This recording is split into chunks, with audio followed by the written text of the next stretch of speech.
اگر آپ تاریخ کا مطالعہ کریں، احادیث کی کتابیں پڑھیں، تو آپ کو صاف طور پر ملے گا کہ ہمارے جد امجد حضرت آدم علیہ السلام کو اللہ رب العزت نے جب آسمان دنیا سے، جنت سے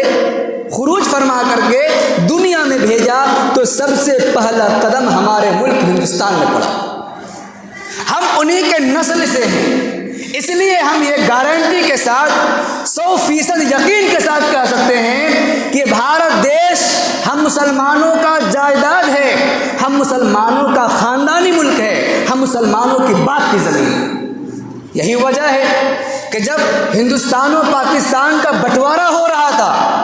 تو دارالعلوم دیوبند سے تعلق رکھنے والی جمعیت علماء ہند کے ذمہ داران نے کھلے طور پر کہا تھا کہ ہم ہندوستان میں رہیں گے، ہم ہندوستان کو چھوڑ کر نہیں جائیں گے۔ جانے والے چلے گئے اور رہنے والے رہے، اور انہوں نے یہ کہا کہ ہم یہاں پر بائی چوائس رہیں گے، بائی چانس نہیں رہیں گے۔ بائی چانس اور بائی چوائس کا کیا مطلب ہوتا ہے؟ بائی چوائس کا مطلب یہ ہے کہ جب پاکستان بنایا گیا، مسلمانوں کو آفر دیا گیا کہ تم چاہو تو پاکستان چلے جاؤ، تم چاہو تو ہندوستان میں رہو۔ ہمارے بزرگوں نے اس وقت کہا تھا کہ ہم ہندوستان میں رہیں گے، تو ہندوستان میں رہنے کو چوز کیا، پسند کیا۔ اس لیے آج بھارت میں رہنے والے مسلمان اگر بھارتیہ مسلمان ہیں تو بائی چوائس ہے، بائی چانس نہیں ہے۔ اور اس کے علاوہ جو جتنے بھی مذہب کے لوگ اس دھرتی پر رہ رہے ہیں، اس ملک ہندوستان میں رہ رہے ہیں، وہ بائی چانس ہے، بائی چوائس نہیں ہے، کیونکہ آزادی ہند کے بعد انہیں یہاں سے جانے کا کوئی پرمیشن نہیں تھا، کہیں پر ان کے لیے راستہ نہیں کھولا گیا تھا، تو ان کے لیے یہاں پر رہنا مجبوری تھا، لیکن ہمارے لیے مجبوری نہیں تھا، بلکہ ہم نے اس دیش کو چوز کیا ہے، پسند کیا ہے، منتخب کیا ہے، اور ہم نے یہاں پر رہنے کو ہی اختیار کیا،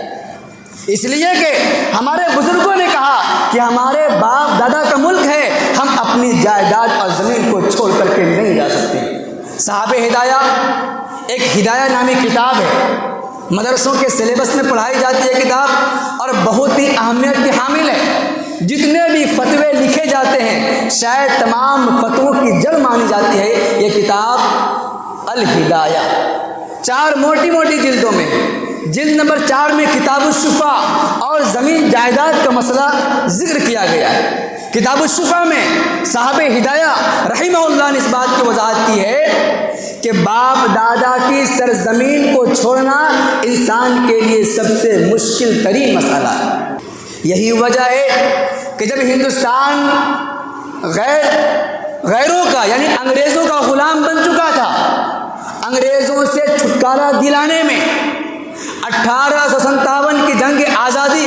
کے واقعات آپ پڑھیں گے تو آپ کو معلوم ہوگا کہ 1 نہیں 2 نہیں سینکڑوں نہیں ہزاروں کی تعداد میں ہمارے علماء کرام نے اس ملک کو آزاد کرانے کے لیے اپنی گردنیں کٹوائی۔ ہمارے علماء کو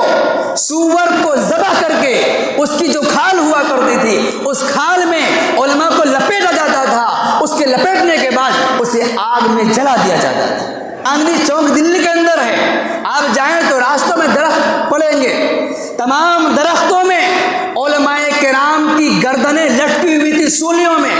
کس نے چڑھایا تھا؟ انگریزوں نے چڑھایا تھا۔ کیوں چڑھایا تھا؟ اس لیے کہ وہ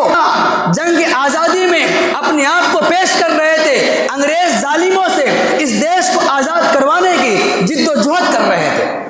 ہمارے بزرگوں نے، ہمارے اسلاف نے اس دیش کی آزادی میں اپنی قربانیوں کی جانثاری دی، خون سے رنگین کیا، تب یہ ملک آزاد ہوا ہے۔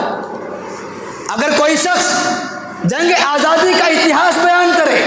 آج کل اسکولوں میں دیکھ لیجئے، کالجوں میں دیکھ لیجئے، 15 اگست کا پروگرام ہوتا ہے، 26 جنوری کا پروگرام ہوتا ہے، آپ جواہر لال نہرو کا تذکرہ سنیں گے، گاندھی کا تذکرہ سنیں گے، سبھاش چندر بوس کا تذکرہ سنیں گے، بڑے بڑے نیتاؤں کا نام سنیں گے، لیکن حیرت ہوگی، افسوس ہوگا کہ آپ کو کبھی بھی کسی مسلمان کی تاریخ اور اتہاس بیان نہیں کیا جائے گا۔ آپ کو اگر صرف سنایا جائے گا تو صرف ڈاکٹر ابوالکلام آزاد، اس کے علاوہ کسی کا نام نہیں لیا جاتا، اور خوب سے خوب ہوگا تو اشفاق اللہ خان کا نام لیا جائے گا۔ اس کے علاوہ آپ جا کر تو دیکھیں، 15 اگست کے پروگرام ہوتے ہیں، آج کل کے پروگرام کیا ہوتے ہیں؟ ناچ گانا ڈانس کے علاوہ کچھ رکھا کیا ہے؟ کوئی اتہاس بیان کرنے والا نہیں ہے، کوئی بتانے والا نہیں ہے کہ آج یہ مدرسوں میں سلسلہ شروع کیا گیا ہے تاکہ لوگوں کو معلوم ہو کہ اس دیش کی آزادی کے لیے مسلم عوام نے، مسلم علماء نے کتنی قربانیاں دی ہیں، تاکہ اس دیش کو آزاد کرانے میں جتنی قربانیاں دوسروں نے دی ہے اس سے بڑھ کر کے، اس سے زیادہ ہم مسلمانوں نے قربانیاں دی ہیں۔ بہرحال میرے دوستو، ایک مختصر تاریخ ہم نے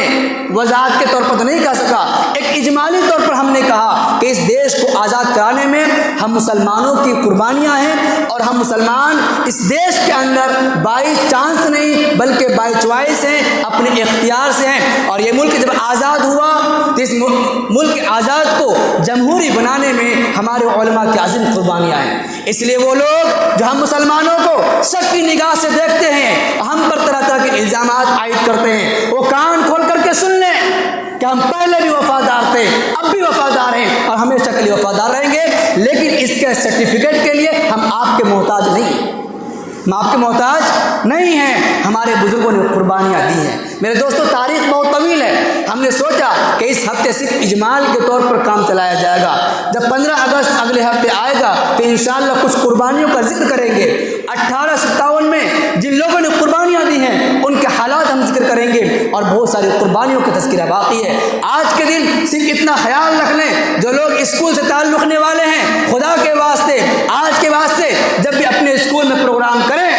تو اس بات کا لحاظ رکھیں کہ ہمارے بزرگوں نے جو قربانیاں دی ہیں ان قربانیوں کا تذکرہ ضرور ہونا چاہیے۔